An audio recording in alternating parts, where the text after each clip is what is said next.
when you are choosing colors for your wreath, there are so many different ways to do it. We talk about this in our color clarity course. We talk about this on our, a lot of times we'll bring it up when we're making our wreaths on our color inspiration for the project. And so I just wanted to remind you that when you don't have a sign and you don't have the ribbon, like what are some ways that you can choose your color? You can see that the colors on the table we're working with, let's see if you can see everything. We're working with orange and red and yellow and lime green and white, and we got some more yellow over here. So find a dominant color. This is what we teach. This is exactly the stuff we're teaching in our color clarity course, okay? And then from here is where we go and have fun, okay? So if you're like, I have this focal flower I want to use, where do I start? Okay, so that's really what we're going to talk about in our color class. But let me just show you what I decided to do. So that's one way, is starting here, pulling out your color wheel and have at it, discerning where you want to go from there. But another way you can do it is just looking at our flower.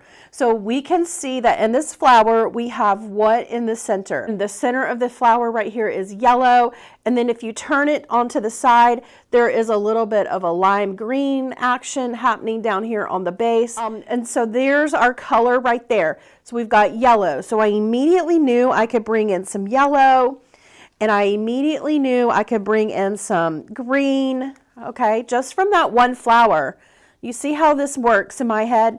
Now from here, I'm looking at this flower. I know this is orange red because I know my colors. There's just a little bit of red on the edges, not like a blue red, but more of an orange red. And so I pulled over some red cabbage roses, okay? So this to me is a very pretty color palette. And then we have our focal flower. We've got this, wouldn't necessarily call, these two right here are called focal flowers, but then I'm also bringing in some more of this like filler flower. So really, just mixing in the different florals with the different color palettes, I think is going to be fun. Adding in a little white just to break up some color and have some definition. What your eye is going to move in and out, right? In and out through your wreath. So you move in and out through your wreath with the placement of your flowers, but also with color. And so this is going to take my eye out to in, right? Out to in, okay? The greenery that I chose is this. It does have a little bit more of a yellowy tinge to it, but not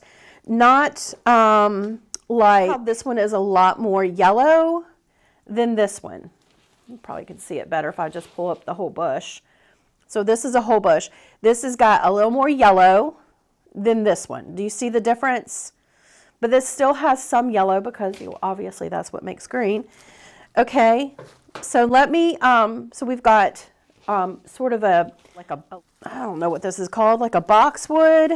And we have, this is called Nandina. So we've got Nandina here, and it's, gives us a little airiness. This is Shikaboo is what I think this is called. This is very dense, right? So this is our mass when we're trying to cover up our base. And then we've got another airiness of greenery, and this is our maidenhair fern. Now, all of these combined are going to give us depth. We've got a fat leaf, right? And we've got a thinner, an airy leaf. So immediately your eye goes in and then out. So it's color, your eye going in and out of your design is what gives you the depth as well as a three-dimensional depth. So this is going to help break up some of that deeper green. And I think that's it. That's really like how I got started with deciding my color.